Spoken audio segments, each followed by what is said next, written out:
Good morning class. आज के video के अंदर हम modes of the acquisition of ownership स्वामित्व अर्जन के तरीके या प्रकार के बारे में अध्ययन करेंगे। स्वामित्व के संदर्भ में वस्तुएं या प्रॉपर्टी दो प्रकार की हो सकती है। पहला तो ऐसी वस्तु या प्रॉपर्टी जिसका स्वामित्व किसी भी व्यक्ति में न हो, ऐसी वस्तुएं स्वामी विहीन संपत्ति रेस न्यूलिस कहलाती है। तथा दूसरे प्रकार की वे वस्तुएं जो पहले से ही किसी के स्वामित्व में हो, अर्थात पहले से ही किसी के स्वामित्व में हो। इस प्रकार से हम कह सकते हैं कि स्वामित्व को अर्जित करने के मुख्य रूप से दो प्रकार हैं। पहला प्रकार है ओरिजिनल फॉर्म, मूल रूप से स्वामित्व का अर्जन। दूसरा है बाय डेरिवेटिव फॉर्म, व्युत्पादित प्रकार से स्वामित्व का अर्जन करना। इसमें हम सबसे पहले अध्ययन करेंगे acquisition of ownership by original form. मूल तरीके से स्वामित्व का अर्जन कैसे किया जाता है। मूल तरीके से स्वामित्व अर्जन में प्राप्तकर्ता स्वयं अपने कार्य द्वारा स्वामित्व प्राप्त करता है। स्वामित्व अर्जन के मूल तरीके निम्नांकित हैं। पहला है बाय ऑक्यूपेशन, अधिग्रहण के द्वारा। इस प्रकार का स्वामित्व स्वामी विहीन वस्तुएं, संपत्ति या पदार्थों के लिए लागू होता है। इसमें बहुप्रचलित सिद्धांत पहले पाए वही उसका स्वामी होगा, ऐसा माना गया है।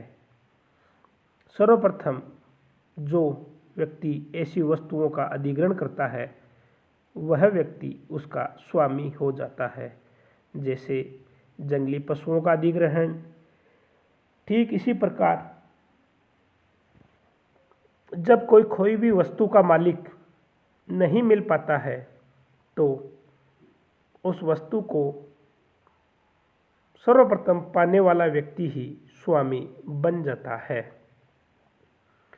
सेकंड है बाय स्पेसिफिकेशन, विशिष्टीकरण के द्वारा। यदि कोई व्यक्ति किसी दूसरे की वस्तु पर कार्य करके कोई नई वस्तु बना देता है तो वह इस प्रकार उत्पन्न नई वस्तु का स्वामी बन जाता है। यह सिद्धांत प्राचीन रोमन विधि में प्रचलित सिद्धांत था। इस प्रकार ऐसा स्वामित्व श्रम व बुद्धि से दूसरे व्यक्ति की संपत्ति से अभिनिर्माण द्वारा प्राप्त किया जाता था, जो वर्तमान समय में अक्सर से लागू नहीं है।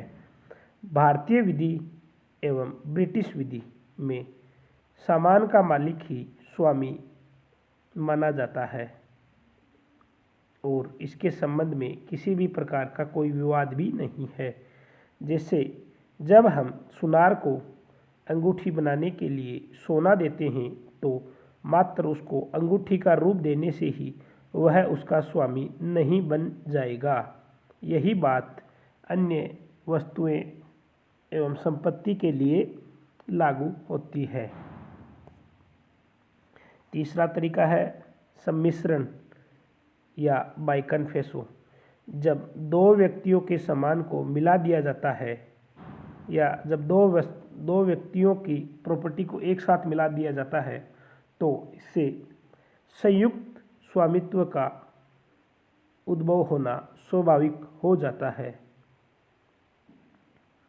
नेक्स्ट है बाय एक्सेसेशन, प्रवृद्धि के द्वारा। जब किसी भी संपत्ति में प्राकृतिक कारण से या अन्य किसी भी प्रकार से वृद्धि होती है तो उससे स्वामी को लाभ मिलता है, किंतु इस प्रकार से होने वाली हानि के लिए भी स्वामी को ही हानि वहन करनी पड़ती है। जैसे नदी की मोड़ से बड़े हुए भाग होते हैं, इनमें नदी पेटे से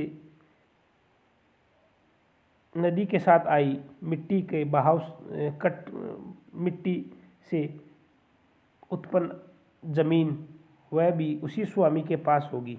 इसी प्रकार नदी में टापू या स्थल आ जाने से स्वामित्व का सर्जन होता है, जिसका लाभ उसके मूल स्वामी को ही होता है। नेक्स्ट है भोगाधिकार द्वारा। जब हम दूसरों की संपत्ति पर एक लंबी अवधि से उपयोग या अपने लिए उपभोग करते चले आते हैं तो उस पर हमारा अधिकार हो जाता है और हम उसके कुछ प्रयोजनों के लिए स्वामी भी बन जाते हैं। भारत में भारतीय परिसीमा अधिनियम की धारा 25 के अनुसार कोई भी व्यक्ति निरंतर 12 वर्ष या उससे अधिक अवधि तक दूसरों की संपत्ति पर कब्जा बनाए रहता है तो वह उसका स्वामी बन जाता है। यही प्रावधान ब्रिटिश विधि में भी लागू है। रोमन विधि में यह अवधि इस बात पर निर्भर करती है कि क्या पक्षकार एक ही अधिवास के हैं या भिन्न भिन्न अधिवास के। यदि उनका अधिवास एक ही स्थान का है तो प्रतिकूल कब्जे से स्वामित्व प्राप्त करने की अवधि 10 वर्ष मानी गई थी, लेकिन यदि पक्षकारों के आवास असमान हो तो यह अवधि का समय 20 वर्ष का माना जाता था। फ्रस्टिम प्रेसिपिटो, इसके अनुसार व्यक्ति वृक्ष के साथ उसके फल एकत्रित करने का हकदार भी बनता है। इसी तरह यदि ए की गाय ब के पास है और एक बछड़े को जन्म देती है तो गाय के साथ बछड़ा पाने का अधिकार गाय के स्वामी को होता है। यह इसी प्रकार से है कि जब हम भूमि का अंतरण करते हैं तो भूमि के अंतरण के साथ में भूमि के ऊपर लगे हुए सभी प्रकार के पेड़ पौधे और उसमें अन्य प्रकार से किया गया कोई भी निर्माण जब तक कि लिखित में ना हो, लिखित में कोई विशिष्ट करार ना हो, वह सारी संपत्ति या वस्तुएं भी जमीन के मालिक को ही अंतरण के साथ में ही ट्रांसफर हो जाएगी। सेकंड था ओनरशिप बाय डायरेक्टिव फॉर्म। व्युत्पादित तरीके के माध्यम से स्वामित्व का अर्जन किया जाना। जब स्वामित्व किसी पूर्ववर्ती स्वामी से व्युत्पन्न होता है तो इसे व्युत्पादित अर्जन कहा जाता है। इसके अंतर्गत विरासत द्वारा स्वामित्व का अर्जन निर्वासितों एवं वसीतियों और जीवित व्यक्तियों के बीच अंतरण, क्रय, दान का प्रतिदान आदि के माध्यम से आता है। प्रत्येक विधि प्रणाली में ऐसे विहित नियम होते हैं जो स्वामित्व के अर्जन की इस रीति को विनियमित एवं शासित करते हैं। जैसे भारत के अंदर उत्तराधिकार की विधि, संपत्ति अंतरण की विधि, इसी प्रकार से संपत्ति का स्वामित्व प्रदान कराती है। इस प्रकार व्युत्पादित तरीके से पूर्ण स्वामी का अस्तित्व ग्रहण किया जाता है। इस प्रकार की स्वामित्व प्राप्ति क्रय विक्रय, दान, उत्तराधिकार, इच्छापत्र, विल या दान आदि से हो सकती है। यह किसी व्यक्ति के जीवन काल में ही हो सकता है।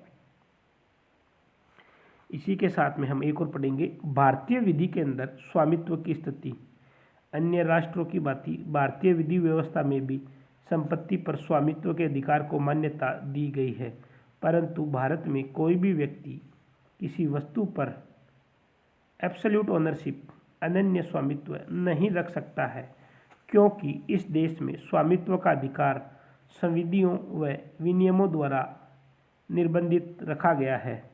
भूमि की अधिकतम सीमा संबंधी कानून, भाड़ा नियंत्रण अधिनियम, बैंक राष्ट्रीयकरण, कंपनी विधान आदि इसके प्रत्यक्ष उदाहरण है।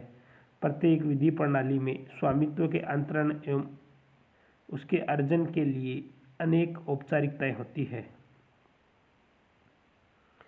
भारत में ये औपचारिकताएं स्थावर संपत्ति के अंतरण के लिए संपत्ति अंतरण अधिनियम 1882, जंगम संपत्ति के अंतरण के लिए माल विक्रय अधिनियम 1930, फर्म की संपत्ति के अंतरण के लिए भागीदारी अधिनियम 1932, कंपनी की संपत्ति के अंतरण के लिए कंपनी अधिनियम 1956 और वर्तमान में नए समय में आया कंपनी अधिनियम 2014, रजिस्ट्रीकरण अधिनियम 1908 आदि अनेक अधिनियम बनाए गए हैं। स्वामित्व अर्जन के लिए औपचारिकताओं का अनुपालन अनिवार्य होता है और उसके बिना कोई व्यक्ति हित अर्जित नहीं कर सकता है। Thank you class. Next class के अंदर हम अध्ययन करेंगे कब्जा, आधिपत्य या पोजेशनशिप का।